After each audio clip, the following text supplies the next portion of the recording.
آپ ابھی سے اپنے آپ کو ذہنی طور پر ہر اعتبار سے آپ تیار کریں گے، چونکہ جب آپ ممبر پر کھڑے ہوتے ہیں، ہم اتنی ساری مسجد میں اتنے سارے لوگوں کو نہیں دیکھ رہے ہوتے، لیکن اتنے سارے لوگ ممبر پر اس ایک خطیب کو دیکھ رہے ہوتے ہیں۔ آپ کی نظر میں لوگ نہیں ہوتے، لیکن آپ لوگوں کی نظروں میں ہوتے ہیں، آپ ٹارگٹ ہوتے ہیں۔ آپ ابھی سے آپ ایسا کردار بنائیں گے کہ جب آپ ممبر پہ کھڑے ہوں تو آپ رسول اللہ صلی اللہ علیہ وسلم کی طرح دنیا سے کہہ سکیں کہ میں نے تمہارے اندر 40 سال گزارے ہیں،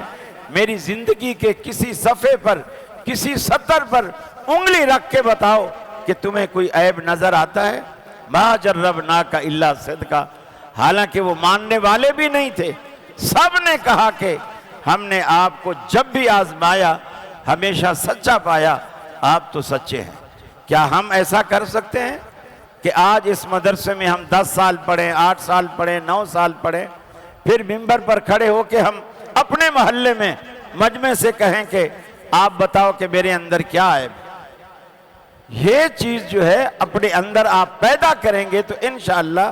اس کے بدلے میں اللہ تعالیٰ آپ کی زبان میں وہ تاثیر لائے گا، آپ کی تحریر میں وہ تاثیر لائے گا، اور آپ کا یہی اخلاص دنیا کو آپ کی طرف متوجہ کرے گا۔